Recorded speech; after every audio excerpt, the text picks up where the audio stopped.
Marcus Rodriguez adjusted his backpack and checked his watch for the third time in 5 minutes.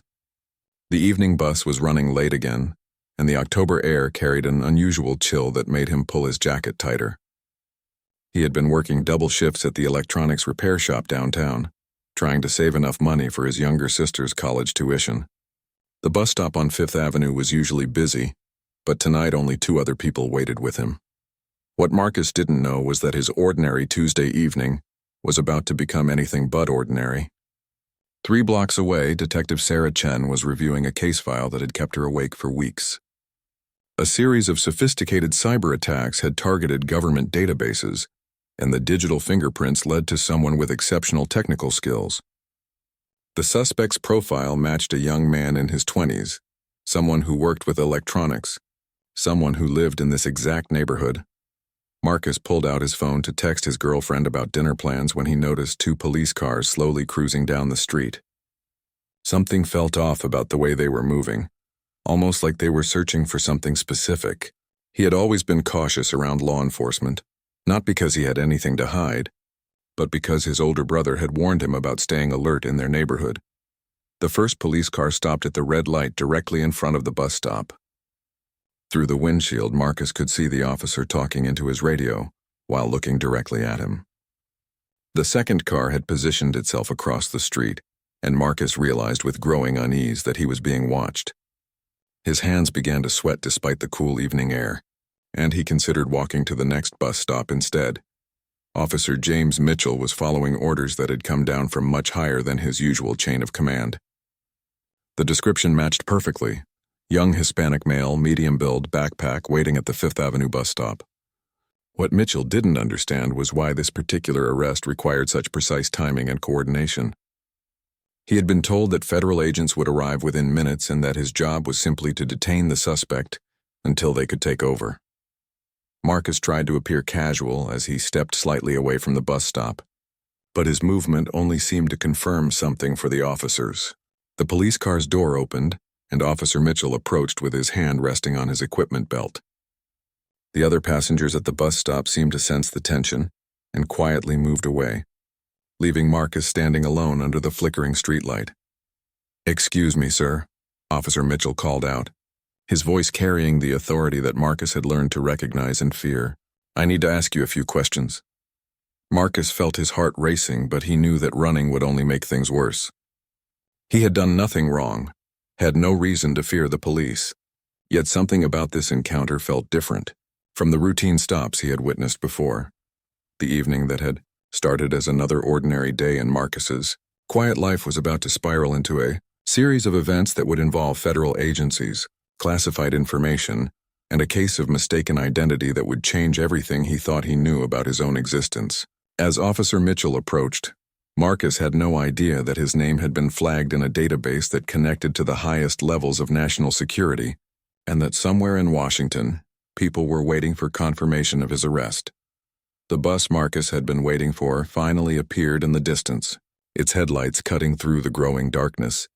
But it might as well have been a million miles away. In the next few moments, his simple life would become connected to a web of federal investigations, international espionage, and a truth about his own past that his family had kept hidden for over 2 decades. The young man who just wanted to catch a bus home was about to discover that sometimes ordinary people become part of extraordinary stories, whether they choose to or not. "Keep your hands where I can see them," Officer Mitchell instructed as he approached Marcus with deliberate steps. Marcus raised his hands slowly, his mind racing through every interaction he had had with law enforcement in his life. He couldn't think of anything that would warrant this level of attention, but he knew better than to argue with an armed officer. "Is there a problem, officer?" Marcus asked, trying to keep his voice steady. He could see other people on the street beginning to notice the scene, some stopping to watch while others quickly walked away. The weight of their stares made him feel exposed and vulnerable, like he was being judged for something he didn't understand. Officer Mitchell didn't answer immediately. Instead, he spoke into his radio with codes that Marcus couldn't decipher. The response was quick and seemed to confirm something, because Mitchell's entire demeanor shifted to high alert. "I need you to turn around and place your hands on the bus stop sign," Mitchell commanded, his voice now carrying an urgency that hadn't been there moments before. Marcus complied, pressing his palms against the cold metal of the bus stop sign while his mind tried to process what was happening. He could feel Officer Mitchell approaching from behind, and he knew what was coming next. The pat-down was thorough but professional, and Marcus was grateful that at least this officer seemed to know what he was doing. "What's your name?" Mitchell asked as he checked Marcus's pockets. "Marcus Rodriguez," he answered honestly, because lying to a police officer was never a good idea. He heard Mitchell repeat the name into his radio, and the response that came back made the officer pause.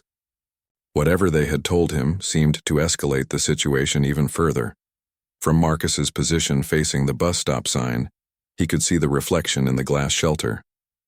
More police cars had arrived, and officers were setting up what looked like a perimeter. This was no longer a simple stop and question.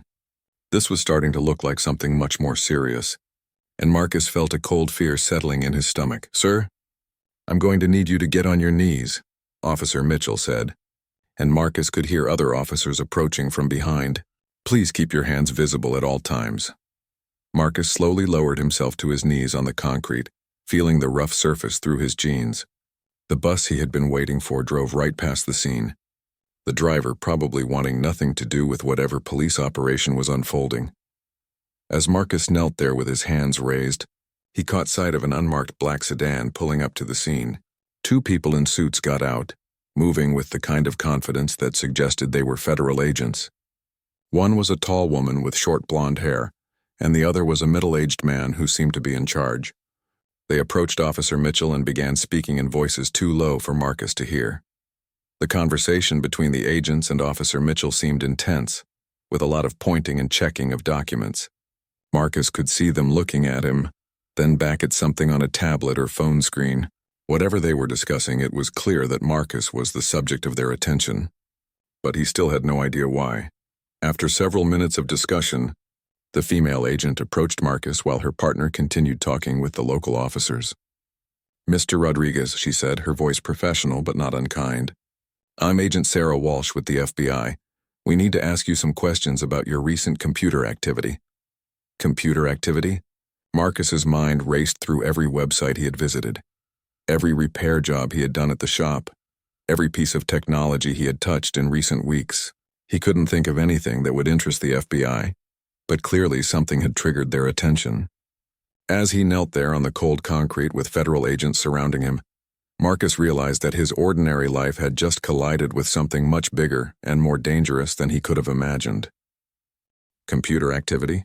Marcus repeated, genuine confusion clear in his voice. "I fix computers at Garcia Electronics. I haven't done anything illegal." Agent Walsh studied his face carefully, looking for any sign of deception. Her partner, Agent David Kim, had pulled out what looked like a military-grade tablet and was comparing something on the screen to Marcus's appearance. "Mr. Rodriguez, we have evidence linking your digital signature to unauthorized access of federal databases," Agent Walsh explained, her tone remaining professional but firm. "These are very serious charges involving national security." Marcus felt his stomach drop. National security? He barely knew how to update his own phone software, let alone hack into government systems. "There has to be some mistake," Marcus said, his voice cracking slightly. "I work on old computers and broken phones. I don't even have the skills to hack anything important." Agent Kim approached and showed him the tablet screen, which displayed a complex series of code and digital fingerprints that meant absolutely nothing to Marcus. This digital signature was traced to cyber attacks on Pentagon databases, NASA systems, and classified military networks, Agent Kim explained. The attack showed sophisticated knowledge of advanced cryptographic systems and insider information about government network architecture. Marcus stared at the screen, feeling like he was looking at a foreign language. Agent Walsh received a call on her encrypted phone, and Marcus could hear her say, "Yes, sir," several times before ending the conversation. When she turned back to Marcus, her expression had changed. "Mr. Rodriguez, I'm going to need you to come with us for questioning. You have the right to remain silent, and I strongly suggest you exercise that right until we can sort this situation out." As Agent Walsh read Marcus his Miranda rights, he noticed more vehicles arriving at the scene. These weren't regular police cars or even FBI vehicles. They were black SUVs with government plates, and the people getting out of them moved with military precision. Whatever was happening had just escalated to a level that made Marcus's knees weak with fear. "Ma'am," Officer Mitchell interrupted Agent Walsh. "I'm getting orders to clear the area. Apparently, a federal task force is taking over this operation." Agent Walsh looked surprised, which worried Marcus even more. If the FBI agents were being surprised by new developments, then this situation was spinning beyond anyone's control. Marcus was helped to his feet and guided toward one of the black SUVs. As they walked, he could see news vans already setting up across the street. Someone must have called in the police activity, and now his arrest was about to become a public spectacle. His family would see this on the evening news. His co-workers would find out. His girlfriend would be wondering why he never came home. Inside the SUV, Marcus sat between two agents who didn't speak to him or to each other. The vehicle was equipped with communication equipment that Marcus had only seen in movies, and the driver seemed to be following a route that had been carefully planned in advance. They weren't just taking him to the local police station for questioning. As they drove through the city, Marcus caught glimpses of other law enforcement vehicles moving in the same direction. This wasn't just his arrest anymore. This was some kind of coordinated operation involving multiple agencies and levels of government. The young man who had been waiting for a bus an hour ago was now at the center of what appeared to be a major federal investigation. Marcus tried to think of anyone who might have used his name or identity for illegal activities. His repair work gave him access to many computers, and he had always been careful to maintain customer privacy. But what if someone had used his tools, his workspace, or even his identity to commit these cyber crimes? What if he was being framed by someone who knew enough about his work to make him the perfect fall guy? The SUV turned into what looked like a government facility, with multiple security checkpoints and armed guards. As they approached the main building, Marcus realized that his simple life had just ended, and whatever was about to begin would be far more complicated and dangerous than anything he had ever imagined. The interrogation room was nothing like what Marcus had seen in movies. It was sterile and white, with cameras mounted in every corner and a table that seemed to be bolted to the floor. The agents who had brought him here left him alone for what felt like hours, giving him time to think about how drastically his life had changed in just one evening. When the door finally opened, it wasn't Agent Walsh or Agent Kim who entered. Instead, a woman in a military uniform walked in, followed by a man in an expensive suit who carried himself with the authority of someone very high up in government. The woman introduced herself as Colonel Rebecca Martinez from the Pentagon's Cyber Defense Division. "Mr. Rodriguez," Colonel Martinez began, taking a seat across from him. "We need to talk about your father." Marcus blinked in confusion. His father had died when Marcus was 3 years old, killed in a car accident that had left his mother to raise him and his sister alone. What could his deceased father possibly have to do with cyber attacks on federal databases? "My father died over 20 years ago," Marcus said slowly. "I don't understand what he has to do with any of this." The man in the suit opened a thick file folder and pulled out what looked like military records and photographs. Marcus recognized some of the photos as pictures of his father that his mother kept in an old photo album. "Your father wasn't just a mechanic, Mr. Rodriguez," the man said, introducing himself as Deputy Director Harrison from the NSA. Captain Miguel Rodriguez was one of the military's first cyber warfare specialists. He worked on classified programs that developed many of the encryption systems that protect our most sensitive government networks. Marcus felt like the room was spinning. His mother had always told him that his father was a simple mechanic who had served briefly in the army. She had never mentioned anything about classified programs or cyber warfare. The photos spread across the table showed his father in military uniform, working with early computer systems that looked far more advanced than anything a simple mechanic would use. "Before he died, your father was working on a project called Deep Shield," Colonel Martinez continued. "It was designed to create unbreakable encryption for military communications. The project was shut down after his death, and all records were classified at the highest levels. But someone with intimate knowledge of Deep Shield has been using those encryption methods to break into our current systems." The implications of what she was saying began to sink in. Marcus wasn't just being accused of random cyber attacks. Someone was suggesting that he had inherited knowledge or abilities from his father that he didn't even know existed. The idea seemed impossible, but the serious expressions on the faces of these high-ranking officials suggested they believed it was true. "We believe your father may have left behind information about Deep Shield," Deputy Director Harrison explained. "Information that someone is now using to commit these attacks. We need to know if you've ever found any unusual documents, computer files, or equipment that belonged to your father." Marcus tried to remember everything his mother had kept from his father's belongings.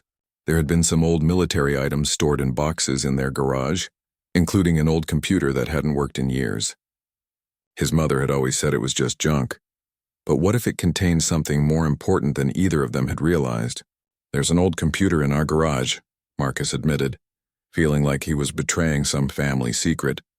"My mother said it belonged to my father, but it's been broken for as long as I can remember. I never thought it was worth fixing." The two officials exchanged meaningful glances, and Colonel Martinez made a note on her tablet. "Mr. Rodriguez, we're going to need to examine that computer and any other materials your father left behind," she said. "But first, we need to rule you out as a suspect. Someone with access to your family's possessions, someone who knows your routines and could steal your identity, has been using advanced techniques that your father helped develop 20 years ago." As the pieces of this puzzle began to come together, Marcus realized that he wasn't just an innocent victim of mistaken identity. Someone had deliberately chosen him as a target, using his father's classified past as the foundation for a sophisticated campaign of cyber warfare against the United States government. His ordinary life had been shattered not by random chance, but by a carefully planned attack that connected him to secrets he had never known existed. The young man who had been waiting for a bus just hours earlier was now sitting at the center of a national security crisis that reached back decades into his family's hidden past. Within hours, Marcus found himself in a convoy of government vehicles heading toward his family's modest home in the suburbs. His mother, Elena Rodriguez, was waiting on the front porch with a mixture of worry and confusion on her face. She had been contacted by federal agents and told that her son was involved in a national security matter, but nobody had explained what was happening. "Mijo, what is all this about?" Elena asked as Marcus approached with Colonel Martinez and Deputy Director Harrison. The sight of her son escorted by federal officials had clearly shaken her, but Marcus could see something else in her eyes that he hadn't noticed before. It looked almost like recognition, as if she had been dreading this moment for years. Colonel Martinez showed Elena her credentials and explained that they needed to examine Miguel Rodriguez's personal effects, particularly any computer equipment or documents he might have left behind. Elena's face went pale and she sat down heavily on the porch steps.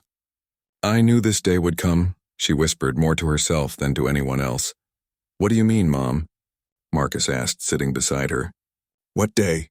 Elena looked at her son with tears forming in her eyes, and Marcus realized that his mother had been keeping secrets about his father for his entire life. The simple story about a mechanic who died in a car accident was apparently just the beginning of a much more complicated truth. "Your father didn't die in a car accident," Elena said quietly. "He was murdered because of the work he was doing for the government. They told me to say it was an accident, to protect you and your sister. They said if anyone ever found out about his real work, our family would never be safe." The revelation hit Marcus like a physical blow. His father had been murdered. Everything he had believed about his family's history was a lie designed to protect him from a danger he had never known existed. He looked at the federal officials, wondering how much of this they had already known when they arrested him at the bus stop. "Mrs. Rodriguez," Deputy Director Harrison said gently, "we need to access your husband's computer and any other materials he left behind. Someone has been using information from his classified projects to attack government systems, and we believe they may have gained access to his work through items stored in your home." Elena led them to the garage, where boxes of Miguel's belongings had been stored for over 20 years. The old computer that Marcus remembered was there, along with filing cabinets full of documents that Elena had never examined. As federal technicians began carefully cataloging everything, Elena pulled Marcus aside. "There's something else you need to know," she said in a voice so quiet that only he could hear. "Your father didn't just work on computer systems. He was trying to expose corruption in the military contractors who were stealing money from cyber defense programs. He found evidence that some of his colleagues were selling classified information to foreign governments. Marcus felt like everything he thought he knew about his life was crumbling around him. His father wasn't just a victim of his classified work. He was a whistleblower who had been silenced to protect a conspiracy that had been running for decades. The cyber attacks that had led to Marcus's arrest might not just be random criminal activity. They might be connected to the same corruption that had killed his father. One of the federal technicians called Colonel Martinez over to the old computer. After connecting it to their specialized equipment, they had managed to access files that had been hidden on the hard drive for over 20 years. The screen displayed documents labeled Deep Shield Project and contractor fraud evidence, along with names and bank account numbers that made the colonel's eyes widen. "Mrs. Rodriguez," Colonel Martinez said urgently, "did your husband ever mention names like Senator William Hayes or defense contractor Thomas Chen?" Elena nodded slowly, explaining that those were some of the people Miguel had been investigating before his death. The colonel immediately began making encrypted phone calls, and Marcus could hear her using phrases like compromised personnel and immediate security sweep. As federal agents swarmed through his family's garage, examining evidence that had been hidden for decades, Marcus realized that his arrest at the bus stop had uncovered something much larger than cyber attacks. His father had been killed to protect a conspiracy that involved high-ranking government officials and defense contractors, and someone was now using that same classified information to attack the systems that Miguel Rodriguez had died trying to protect. The young man who had just wanted to catch a bus home was now at the center of a decades-old conspiracy that connected cyber warfare, government corruption, and his family's tragic past in ways that would change everything he thought he knew about justice and national security. 6 months after that fateful evening at the bus stop, Marcus Rodriguez stood in a federal courtroom watching as Senator William Hayes was sentenced to 25 years in prison for treason and conspiracy. The evidence found on his father's computer had unraveled a corruption network that reached the highest levels of government and defense contracting, exposing decades of stolen classified information and murdered whistleblowers. The cyber attacks that had originally led to Marcus's arrest turned out to be the work of Thomas Chen, the defense contractor who had been selling government secrets to foreign intelligence services. Chen had been using Miguel Rodriguez's stolen research to break into the very systems that Miguel had helped design, turning the dead man's work against the country he had died trying to protect. Marcus had spent those 6 months working closely with federal investigators, helping them understand his father's research and testimony in multiple court cases. His technical skills, combined with his father's hidden documentation, had been crucial in building cases against the entire conspiracy network. The government had offered him witness protection, but Marcus had chosen to stay and fight for justice.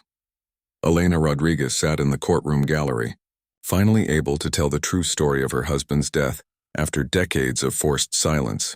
The car accident that had supposedly killed Miguel had actually been a carefully staged assassination, carried out by the same people who were now facing life in prison. The federal agents who had originally investigated Miguel's death had been either corrupted or deliberately misled by higher-ranking officials. Colonel Martinez, who had become something of a mentor to Marcus during the investigation, approached him after the sentencing hearing. "Your father would be proud of what you've accomplished," she said. "Not only did you help us catch the people who killed him, but you've helped us secure the systems he designed to protect this country." Marcus had been offered a position with the Pentagon's Cyber Defense Division, using his natural technical abilities and his father's research to strengthen the government's digital security systems. It was ironic that the young man who had been arrested for cyber attacks was now being recruited to prevent them. But Marcus understood that his father's legacy needed to be protected and continued. The bus stop on Fifth Avenue where Marcus had been arrested had become something of a landmark in his mind. Every time he passed it on his way to his new job at the Pentagon, he thought about how one moment of mistaken identity had led to uncovering decades of corruption and murder. The ordinary evening that had started with waiting for public transportation had ended with helping to restore integrity to national security systems. Thomas Chen, facing multiple life sentences in federal prison, had finally confessed to organizing Miguel Rodriguez's assassination 23 years earlier. He had also admitted to recruiting young computer programmers to carry out cyber attacks, using techniques stolen from Miguel's classified research. Marcus had been targeted not just because of his technical skills, but because Chen wanted to frame Miguel's son for crimes committed using Miguel's own stolen work. Marcus's sister graduated from college that same month, using money that the government had provided as compensation for their father's wrongful death and their family's decades of suffering under false identities.